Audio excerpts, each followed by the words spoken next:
Hello everyone, welcome back to the video, and today's video I'm going to be showing you all how to do an ILS approach in the UH-60M for Aerofly FS4. So, to start off with, we're going to get everything dialed in here. We're going to go to the nav page. Our ILS frequency is 109.95. Throw that in there. Let's make this channel 36. Enter. Alright. Now let's go ahead and go down to 4,000 feet. Let's check where we're at. So we're running runway 27 at KSWF. Alright. So we're going into a slight turn here. I don't really know why we're doing that. We shouldn't be. So we're going to go on FMS. Just follow the FMS end here. I'm going to scale out to the waypoint. Now you can see our distance there. Alright, so one limitation is that you can't put the airspeed below 60 knots. So usually we'd go about 55 knots. You can go down to 50 in real aircraft. With this, it stops you at 60. You can't go any lower than 60.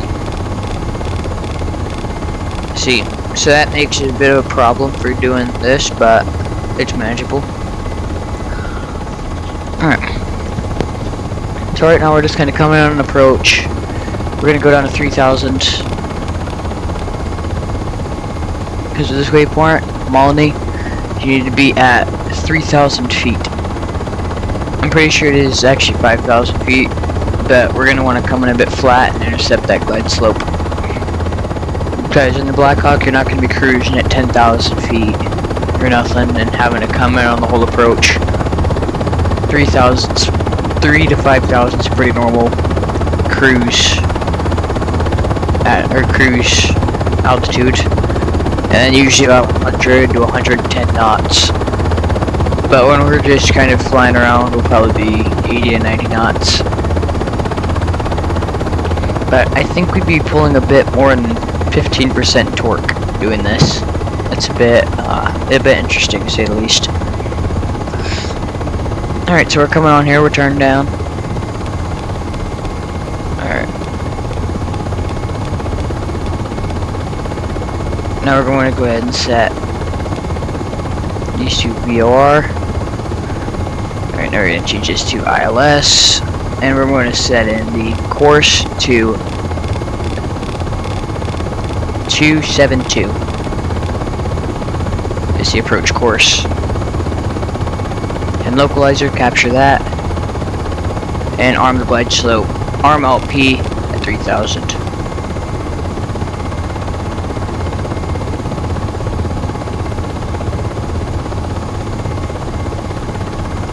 So we're a bit low, but as long as we stick here at 3,000, we should come straight into that. Alright, now I have Alt P glide slope. IAS, Flight Director 1 localizer. I'm bringing us down to 90 knots. I want to go a bit slower on this approach. Usually we'll still be about 100 now, but I'm going to go down to 90. No problem. Yeah, I'll stay at 90. No, I'll bring it back up to 100, and then at Papao, I'll go down to 90. River, we'll go down to about 50, well, 55. We can't go down to 55. I'll just stick at 60 then.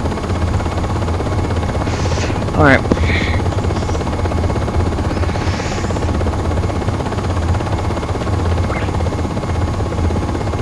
So we're going to do no manual flying at all here.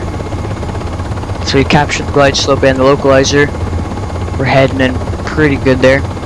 Unfortunately, the zoom does not work. So this is as far in as we can go. But that's fine. So right now, we are about 7 miles from the airport.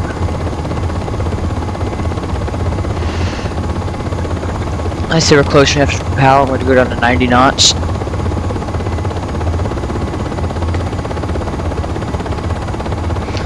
Making sure everything's good. The parking brake is released. Everything's looking good here. I have the position lights on bright and anti-collision lights on day and the landing light on. because of the fog. If you just have your, like normally when it's clear out, you know, we're just flying with our anti-collision lights on day. You know, here that won't really work. They won't really be able to see you much. And having your landing light on will help with that a lot. You can turn on your searchlight if you want to, I guess. But we don't really need that. So right now, coming on an approach, here's what we'll look like. Which is a lot more visible than just these back tube flashing lights, which is your anti-collision lights set today. Now if you were to set those tonight, they would be red.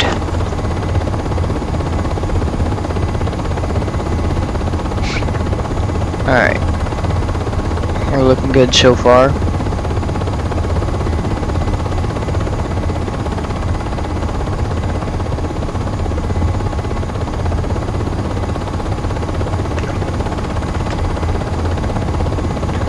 Alright.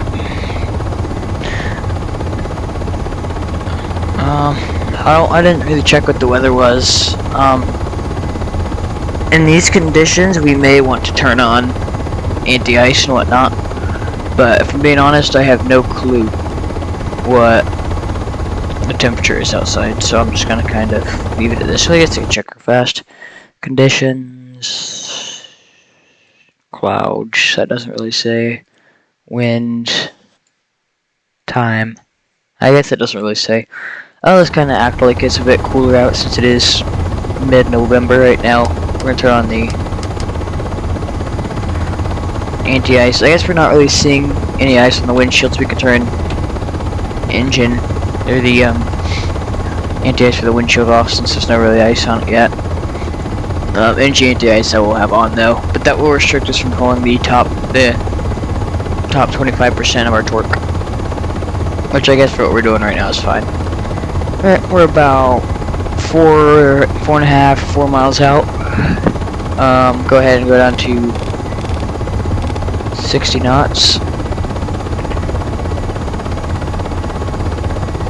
And we're still on glide slope here.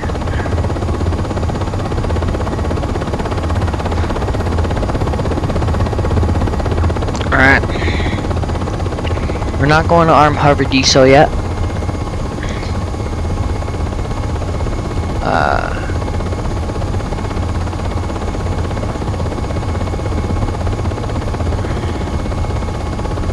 Alright. So this is not a fully functioning flight director just like it does in the real aircraft. Yeah, I would like to see it fully functioning, but I understand how hard that could be. Because the flight director, as simple as it may be, just this little panel is actually quite complex compared to other aircraft. Alright. So at 500 feet, we're going to arm Alt-P.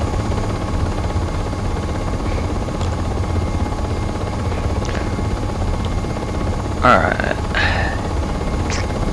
So now we're just kind of waiting. Just waiting game.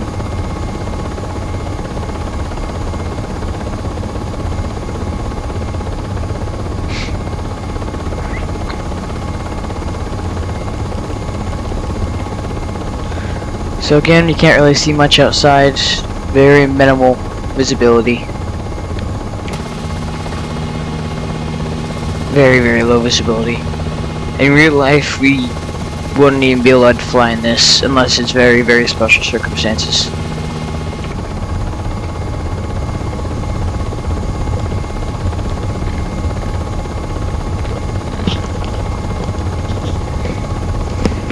I guess I may be able to fly in this up here. It doesn't look that thick down there, so we may be able to fly in that. It depends on other factors like wind and temperature, whatnot. Because that's one advantage we have over the Alpha and Lima models with the glass cockpit. We have the ability to run fully automated ILS approaches. Well, I say fully automated. We can do the fully automated approach, but it does take a tad bit of manual flying if we're going to do an auto land as well, because you have to control our heading with our pedals and everything. Alright, still waiting to come down to 500 feet so that I can engage Alt-P.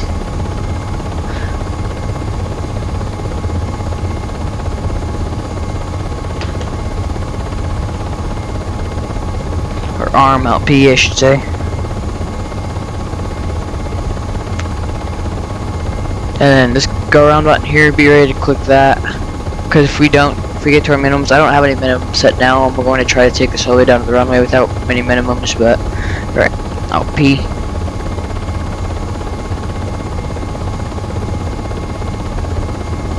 Alright. Now once we get a bit closer, I can start to see the poppy lights up there on the runway. Once we get to the threshold here, I'm going to go hover decel,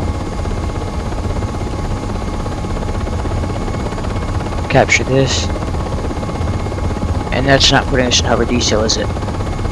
No, it's not. Okay, in real life that would put us in hover decel, so I'm not sure what's really going on there. I'm gonna try this place somewhat realistically. 10-degree nose up and just kind of let the aircraft go from there.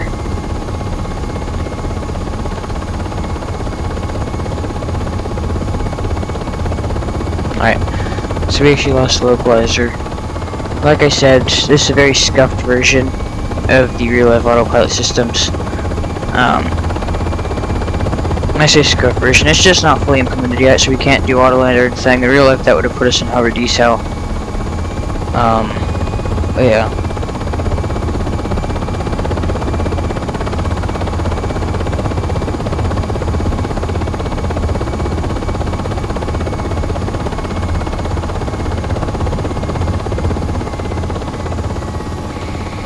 Alright, so we're down.